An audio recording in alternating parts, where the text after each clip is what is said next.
여기 첫째 구절에 보니까 사랑엔 거짓이 없다 그랬습니다. 사랑은 신실해야 합니다. 우리 그리스도인의 사랑은 외식이 없어야 합니다. 배우가 연극하는 것처럼 해서는 안 됩니다.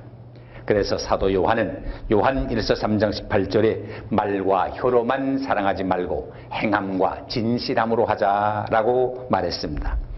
올바른 사랑은 꾸밈이 없는 사랑이요 속임수를 쓰는 원수의 키스가 아닙니다. 가룟 유다는 선생인 예수에게 입맞춤으로 원수에게 넘겨주었습니다. 입맞춤은 사랑과 존경의 표시입니다. 그런데 유다는 사랑의 표현으로 선생을 팔아버렸습니다. 이 세상에 거짓 사랑처럼 가증한 것은 없습니다. 그래서 고린도후서 6장 6절에 보면 하나님의 일꾼으로 일한 자신에 대해서 말하면서 깨끗함과 지식과 오래 참음과 자비와 성령의 감화와 거짓이 없는 사랑을 하였다라고 말했습니다. 일찍이 칼빈 선생은 그런 말을 했습니다. 많은 사랑은 혀 끝에 있고 진짜 사랑은 손끝에 있다 그랬습니다. 실천이 없는 사랑, 행함이 없는 사랑은 사실 사랑이라고 말할 수가 없습니다. 디모데전서 1장 5절에 보면 하나님의 교회의 일꾼이 된 디모데에게 믿음의 아버지로서의 권면하는 말씀 중에 경계의 목적은 정결한 마음과 선한 양심과 거짓이 없는 믿음으로 나는 사랑이라고 말했습니다.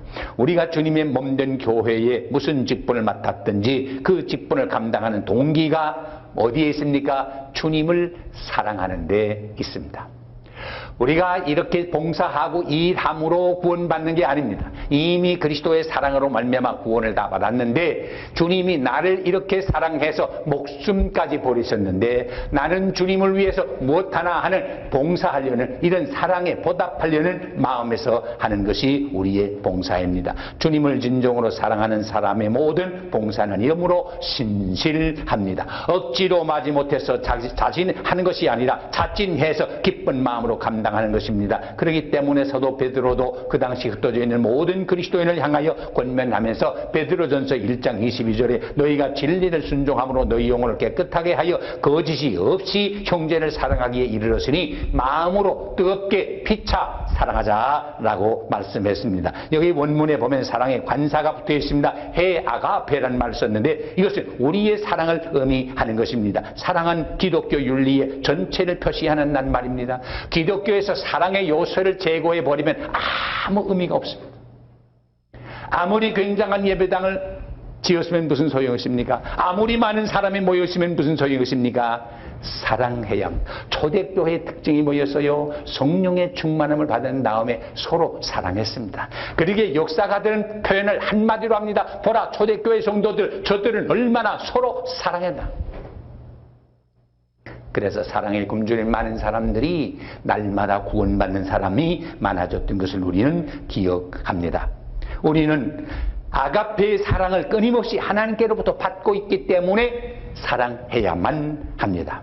그리고 둘째는 악을 미워하고 선에 속하라 그랬습니다. 이 말씀은 거짓이 없는 사랑이란 어떤 것인가 하는 것을 설명하여 주는 부분이라고도 생각할 수가 있습니다. 진실한 사랑이란 단순한 감정에 끌리는 사랑이 아닙니다. 거기에 어디까지나 엄숙한 윤리적인 원리가 잠재하고 있고 악한 것은 거부해버리고 선을 받아들이는 것이 사랑이란 말입니다. 그러기에 벵겔이라고 하는 성경학자는 그런 말을 했습니다. 악을 미워하지 않는 사람은 참으로 선을 사랑하는 사람이 아니다 라는 말을 했습니다. 사도 바울이 고린도전서 13장에 사랑을 정의하면서 사랑은 투기하는 자가 되지 아니하며 사랑은 자랑하지 아니하며 사랑은 교만하지 아니하며 사랑은 무례히 행하지 아니하며 사랑은 자기의 유익을 구치 아니하며 사랑은 성내지 아니하며 사랑은 악한 것을 생각하지 아니하며 불의를 기뻐하지 아니한다고 했습니다. 참 사랑은 악을 미워합니다. 자식을 사랑하는 부모가 자식이 잘못된 길로 나갈 때 자식을 사랑하기 때문에 용납 못하고 채찍을 가하지 않습니까? 만일 잘못된 길로 나가는 것을 보면서도 그것을 그냥 내버려둔다고 하면 이것은 엄격한 의미에서 부모의 참사랑이라고 말할 수가 없습니다. 그래서 이브리서 12장 5절 이하에도 내 아들아 징계하심을 경히 여기지 말며 그에게 꾸지람을 받을 때 낙심하지 말라. 주께서 자기를 사랑하는 자들에게 징계하시고 그의 받으시는 아들마다 채찍질 하심이니라 라고 말씀했습니다.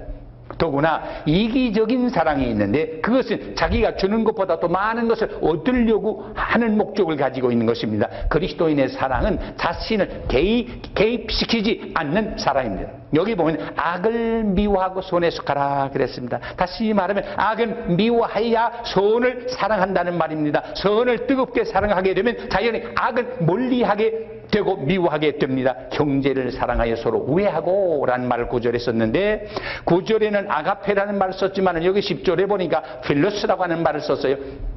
헬란 말에는 사랑이라는 말이 좀 여러 가지가 있습니다. 우리말은 것은 사랑하면 다 합니다만 헬란 말에는 가장 고차원의 사랑이 아가페 사랑 아닙니까? 이건 신적인 사랑입니다. 디바인 러브라고 하는데 하나님이 우리를 사랑하는 거.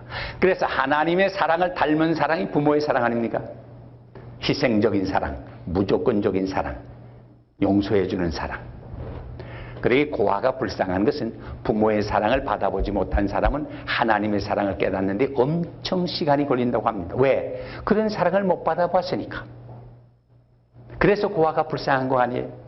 또 한 가지 사랑은 아주 감정적인 사랑인데 에로스라고 하는 사랑이 있습니다. 그래서 소위 젊은 사람들 왜 그 연애하고 하는 걸 쓰는 문학 있잖아요. 그 소설 쓰고 하는 걸 소위 이걸 에로문학이라고 하잖아요. 에로스적인 사랑, 정적인 사랑, 육신적인 사랑을 말합니다. 또 하나의 사랑은 필리아라고 하는 사랑이 있습니다. 이건 형제적인 사랑. 그래서 미국에는 큰 도시 중에 하나가 필라델비아라고 하는 도시가 있잖아요. 이건 형제 사랑이다 하는 뜻에서 나온 말인데 사랑의 여러 가지 뜻이 있는데 가장 고차원적인 사랑이 뭐냐? 아가페 사랑이다. 우리는 하나님께로부터 아가페 사랑을 받았습니다. 이 고귀한 사랑을 받았습니다. 아가페는 희생적인 사랑입니다. 그렇기 때문에 예수 그리스도께서 우리를 사랑해서 원수된 우리와 화목의 제물 되기 위해서 십자가에 못 박아 돌아가셨습니다. 하나님이 우리를 이렇게 사랑하셨으므로 우리도 서로 사랑하는 것이 마땅하다. 사랑을 받았기 때문에 우리도 하나님을 사랑해야 합니다. 그런데 하나님을 어떻게 사랑합니까? 하나님의 형상대로 지음받은 사람을 사랑하는 것, 이웃을 내 몸과 같이 사랑하는 것이 하나님을 사랑하는 증거다 그 말입니다. 그래서 사도 요한은 이런 논리를 폈습니다. 하나님을 사랑하노라 하면서도 이웃을 사랑하지 못한다고 하는 것은 하나님을 사랑한다는 말이 거짓말이다. 왜? 보이지 않는 하나님을 사랑한다면서 보이는 사람도 사랑하지 못하는 게 어떻게 이거 사랑하는 거냐? 그러므로 보이는 사람을 사랑하지 못하면서 하나님 사랑한다는 말은 건 거짓말이다. 그러므로 하나님을 사랑한다는 사람은 보이는 이웃을 내 몸과 같이 사랑하는 것이다. 또 사랑하는 것은 사랑해도 되고 안 해도 되는 것이 아니라 사랑 안 하면 안 되는 것인데 이것은 주께로부터 받은 계명이다. 그러므로 우리는 형제를 서로 사랑해야 됩니다. 여기 서로 우애하고 라고 하는 말에 필로스 돌거스라는 말을 썼는데 이것은 가족 간의 사랑을 의미합니다. 우리 그리스도인은 그리스도 안에서 한 가족이 되었으니 서로 사랑해야 합니다. 교회 안에서 우리는 낯선 사람이 아닙니다. 우리는 다 그리스도 안에서 형제여 자매입니다. 우리는 한 아버지의 자녀가 되었습니다. 그러므로 우애한다 하는 말은 부모 형제 간의 자연스러운 애정을 가리키는 말입니다. 믿음으로 형제 자매된 우리들은 혈족의 형제처럼 사랑하게 되는 것입니다. 우리가 교회 안에 들어오면 누구든지 인간적으로는 서로 모르는 사람이 있잖아요. 그러나 늘 서로 먼저 보는 사람이 인사를 나누자 하는 이유가 다른 이유가 없습니다. 왜? 우리는 다 그리스도 안에서 형제 자매가 됐습니다. 남이 아닙니다. 그 근거가 어디 있습니까? 에베소 2장 11절에 있습니다. 그러므로 생각하라. 너희는 그때 육체로 말하면 이방인이요 손으로 육체에 행한 할례당이라 칭하는 자들에게 대해서는 무할례당이라 칭함을 받는 자들이라. 그때에 너희는 그리스도 밖에 있었고 이스라엘 나라 밖의 사람이라 약속의 언약들에 대해서는 의인이요 세상에는 소망이 없고 하나님도 없는 자이더니 이제는 전에 멀리 있던 너희가 그리스도 예수의 그리스도의 피로 말미암아 가까워졌느니라. 그는 우리의 화평이신지라 둘로 하나를 만드사 중간에 막힌 나무를 허시고 원수된 것 곧 음원에 속한 계명의 율법을 자기 육체로 폐하셨습니다. 이는 둘로 자기 안에서 한 사람을 지어서 화평하게 하시고 또 십자가로 이 둘을 한 몸으로 하나님과 화목하게 하려 하십니다. 원수된 것도 십자가로 소멸하시고 또 오셔서 먼데 있는 너희에게 화평을 전하고 가까운 데 놓여 있는 자들에게 평안을 전하셨으니 이는 저로 말미암아 우리 둘이 한 성령 안에서 아버지께로 나아감을 얻게 합니다. 그러므로 이제부터 너희가 의인도 아니요 손도 아니요 오직 성도들과 함께 동일한 시민이요 하나님의 권속이다. 권속. 우리가 1년에 몇 번 성찬 예식을 거행합니다마는 그래서 한 접시 안에 있는 떡을 나누지 않습니까? 보통 교회는 그다 우리가 불편해서 그렇게 합니다마는 떡을 나누지 않고 어떤 교회에서는 큰 떡덩이를 하나 놓고 뜯어먹습니다. 목사 하나 뜯어먹고 또 집사님들도 뜯어먹고 돌아가면서 하나씩 다 뜯어먹는데 그 의미가 있으면 한 떡덩이를 나누어 먹는단 말이에요. 이건 예수 그리스도의 살을 의미하는 건데 이 말은 우리 한국식 표현으로 말하면 한 솥에 밥을 먹어요. 한 솥에 밥을 누가 먹어요? 남이 먹어요? 한 식구가 먹잖아요. 또 하나는 이것은 그림자인데 하늘나라에 가서도 이렇게 그리스도 안에서 한 형제가 서로 교제한다 하는 상징적인 의미가 있는 것입니다. 그렇습니다. 우리는 예수 그리스도 안에서 한 집안 식구가 되었습니다. 그래서 비록 낯선 사람이라도 만나다 이야기하게 되면 예수 믿는 사람을 알게 되면 마음이 가까워지고 남처럼 생각되지 않는 이유가 어디 있습니까? 예수 그리스도의 피로 가까워진 형제 자매이기 때문에 그렇습니다. 오늘 아침 교회에 나오려고 하는데 전화가 와서 우리 집사람이 봤더니 이거 전화 받으라고 해서 내가 받으니까 전라북도 옛날 일이 지금 익산입니다만 익산에서 전화가 왔어요. 어떤 자매님인데 목사님 저는 모르겠지만 목사님 저는 알아요. 오늘 아침 지금 케이블 텔레비 방송을 보는데 목사님 나와서 말씀을 하는데 내가 너무 은혜를 많이 받고 이런 목사님이 세상에 계시구나. 너무 고맙고 내가 그냥 지낼 수 없다 해서 지금 전화를 한 거예요. 어떻게 우리 집 전화를 알아가지고 전화를 하셨더라고.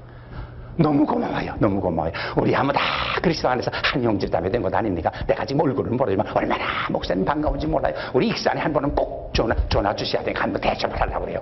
그렇더라고. 내가 뭐 누군지 알아요? 그래서 고맙습니다. 고맙습니다. 그런데 이렇게 그리스도 안에서 형제 자매가 되니까 난 모르는 사람이에요. 전화를 하고 사랑을 나누게 돼요. 저는 인간적으로 말하면 외아들입니다. 그래서 평생 외아들로 지났는데 밖에서 볼 때는 외롭게 지났습니다. 그러나 나더러 외로우냐 물으면 난 그렇게 대답하면 아닙니다. 저는 평생 예수 믿으며 자랐는데 외로운 걸 모르고 삽니다. 예수 믿는 사람 다 내 형제 자매 아닙니까? 얼마나 가깝고 얼마나 좋습니까? 어떤 분은 그래 목사님들 가운데 독립교회 목사 하시면서 외롭지 않습니까? 아니 목사가 왜 외로워요? 수천 수만의 성도들이 다 내 식구인데 뭐 외로워요? 외롭다는 건 예수 잘못 믿은 거지. 우리 모두가 다 그리스도 안에서 형제 자매 됐다는 사실, 피로 하나가 됐다는 사실을 믿으시기를 바랍니다. 그리고 셋째는 존경하기를 서로 먼저 하며 그랬습니다. 여기 기록된 동사의 뜻은 길을 인도하는 사람이 앞서간다 하는 말입니다. 남을 존경하는 일에 있어서 뒤서지 말고 양보하지 말고 앞서라 하는 말입니다. 교회에서 일어난 여러 가지 복잡한 문제 가운데 반 이상은 서로가 존경하는 일이 부족한 데서부터 생기는 것입니다. 그래서 사도 베드로가 전서 2장 17절에 뭇사람을 공경하며 형제를 사랑하며 하나님을 두려워하며 왕을 공경하라. 그래서 존경하면 교회가 하나 되는데 얼마나 좋습니까? 저기 우리 강북 제1교회 장로님 내외가 여기 우리 수요일마다 나오시곤 합니다만 어디 가나 자랑을 하는데 그 교회 목사님이 그렇게 어렵고 몸이 반신불수가 돼서 쓸 수 없이 되고 뇌가 한쪽이 굳어지게 되고 입이 굳어져서 말을 잘 못하게 돼서 설탕을 물지 않으면 말이 나오지 않을 정도가 되고 그저 몸이 졸고 이렇게 한쪽이 이렇게 졸고 그래도 그렇게 교회를 잘 모시고 예배당을 크게 짓는 거. 아마 다른 교회 같았으면요 한 3년 한 8년쯤 위에서 기도하다가 그래도 그대로 있으면 아버지 뜻대로 하옵소서 그럴 거예요. 그러나 지금 그 목사님을 모시고 그렇게 불편한 가운데 계시지만 반신불수된 목사가 교회를 이렇게 크게 잘 해나가는 거 보면 서로 존경하니까 되는 거예요. 서로 우리는 목사님 설교하면 안 됩니다.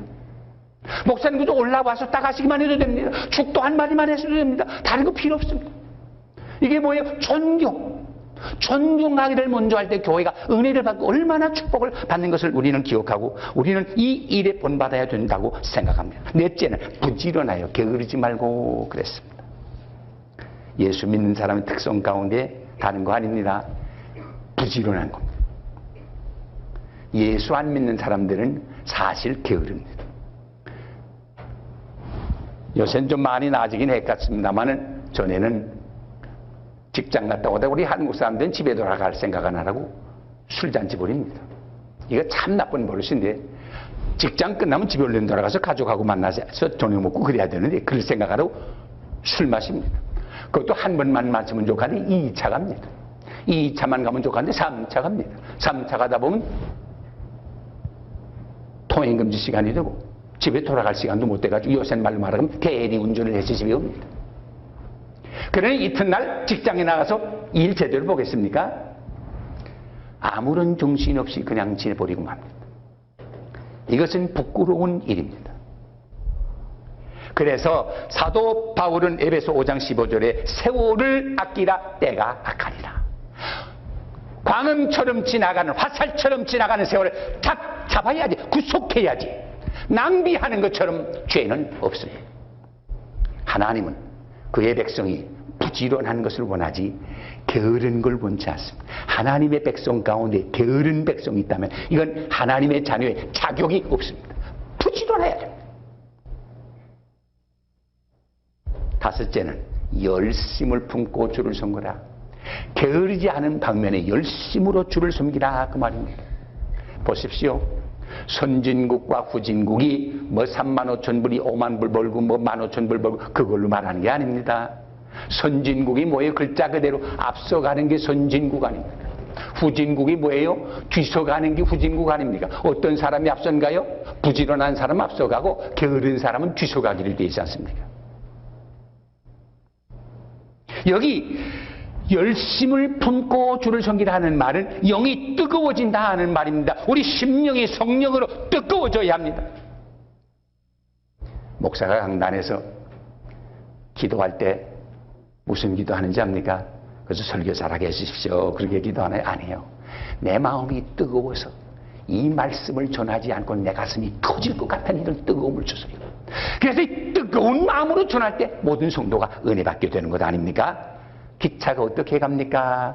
뜨거워져야 가는 거 아닙니까? 자동차가 어떻게 해야 갑니까? 워밍업이 돼 더워져야 가는 거 아닙니까? 우리의 심령도 성령으로 뜨거워질 때만 능력 있게 무슨 일인지 감당할 수가 있습니다. 전에 라고디게아 교회는 차지도 아니하고 덥지도 아니고 미지근해서 하나님 주님이 어떻게 한다고요? 토해버리겠다고 말씀했습니다. 그런데 이것은 오래 흔히 믿는 사람들 가운데 나타나기 쉬운 현상인데 그러므로 우리가 힘쓰지 아니하면 열심히 식어지기가 쉽습니다. 그래서 부활하신 주님께서도 에베소 교회를 향하여 주신 말씀이 너희가 처음 사랑을 버렸다. 처음 사랑 버리면 안 됩니다. 왜 어떤 집에는 죽자 살자 하면서 결혼해가지고 연애해서 뭐 주변에서 반대하는데도 모르고 죽어서 막 그저 생명을 내놓고까지 결혼했는데 얼마 안 있다니 이혼을 해요. 처음 사랑이 없어서 그래요. 첫사랑 이거 처음 사랑을 붙들고 있어야 돼요. 신앙인은 더구나 환난을 당할 때 낙심하지 아니합니다. 왜요? 소망이 있기 때문입니다. 예서 시편 50편 15절을 보면 환난 날에 나를 불러라. 내가 너를 건지리니 내가 나를 용화롭게 하리라 말씀했습니다. 우리는 환난을 당하면 절망하지 아니하고 하나님을 찾습니다. 그래서 하나님의 구원의 손길을 체험합니다. 91편 15절에 보아도 저희 환난 때에 내가 저와 함께하여 저를 건지고 용화롭게 하리라 말씀하시니 약속을 꼭 우리는 믿습니다. 욥이 어떻게 그와 같은 환난 속에서 인내할 수 있었습니까? 하나님이 도우심을 꼭 그대로 믿었기 때문입니다. 그래서 야고보서 5장 10절 이하에 보면 형제들아 주의 이름으로 말한 선지자들로 고난과 오래 참음에 본을 삼으라 보라. 인내하는 자가 우리가 복되다 하나니 너희가 욥의 인내를 들었고 주께서 주신 그 결말을 보았거니와 주는 가장 자비하시고 긍휼히 여기는 자신이라 그랬습니다. 욥은 끝까지 믿음으로 인내하는 가운데 갑절의 축복을 받았습니다. 여덟째로 항상 기도하기를 힘쓰라 그랬습니다. 환난 당하면 믿는 사람은 기도할 수밖에 없습니다. 환난 날에 나를 불러라. 믿음의 기도는 역사하는 힘이 많으니라.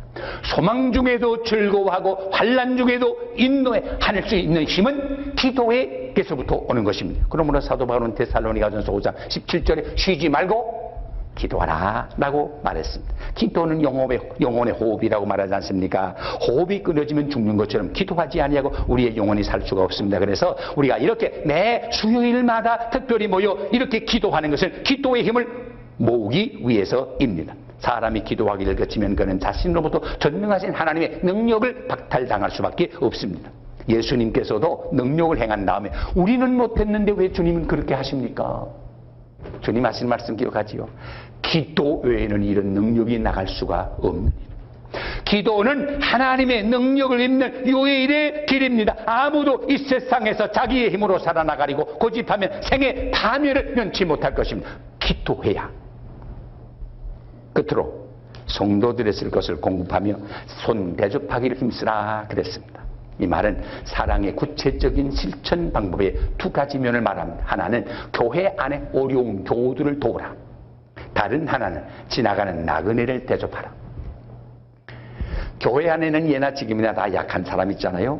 사실 어떤 교회 보면 뭐 도울 필요가 없는 부자만 모인다 하는데 그건 엄격한 의미에서는 교회로서의 참모습은 아닙니다. 교회는 부자도 있어야 되지만 가난한 사람도 공 많이 한 사람도 있어야 되지만 아주 무식한 사람도 마음 놓고 모일 수 있는 교회가 돼야지 부자가 아니면 참내 못하고 유식한 사람이 아니면 참내 못하고 권력자가 아니면 참내 못하는 교회가 되면 그건 엄격한 의미의 교회가 아닙니다. 교회는 누구나 다 모여야 합니다. 그러면 힘 있는 사람은 어떻게 해야 되나? 없는 사람을 도와줘야 합니다. 물질 있는 사람 없는 사람을 도와줘야 합니다. 초대교회가 유무상통한다는 말이 그 말 아니에요? 공부 많이 한 사람 공부 못한 사람을 도와줘야 합니다. 권력 없는 사람 권력 있는 사람 권력 없는 사람을 도와줘야 합니다. 돕는 게 교회가 할 일입니다. 약한 사람을 더 도와줘야.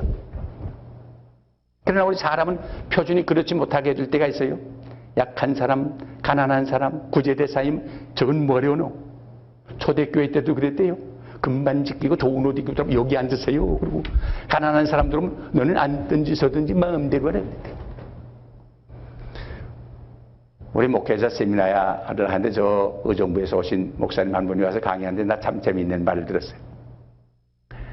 3일 저녁이 수요 기도회가 끝나고 나갔는데 어느 집사님 한 분이 겨울인데 나가시다가만 넘어지는 바람에 다리가 부러졌어요.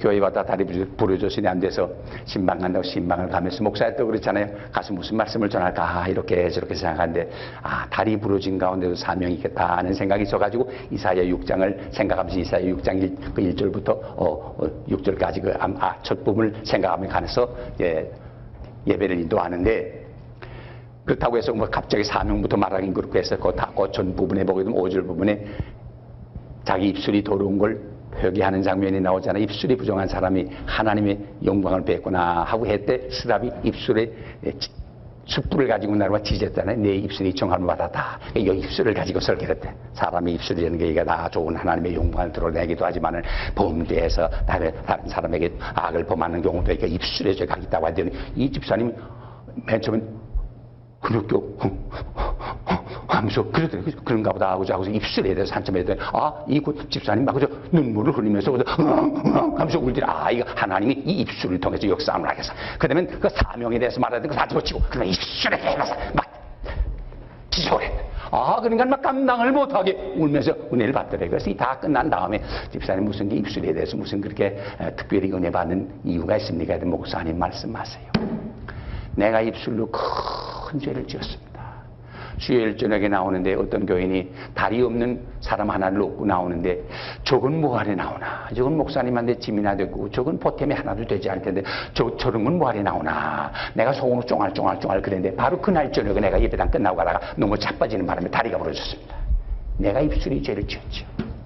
그래요. 교인들이 목사를 생각한다고 가난한 교인 나오면 저건 구제대상 뭐하러 나오나 그런 사람이 있는데 절대 그렇진 않아요. 교회는 가난한 사람, 약한 사람을 도와주는 게 교회예요. 이거 교회가 못하면 어디서 합니까? 여기 그래서요, 성도들의 쓸 것을 공급하며 손 대접하기를 힘쓰라. 이 정신이 필요해요. 옛날 아브라함 같은 사람 손 대접하기를 힘썼더니 누구를 대접했어요? 하나님의 사자를 대접했어요.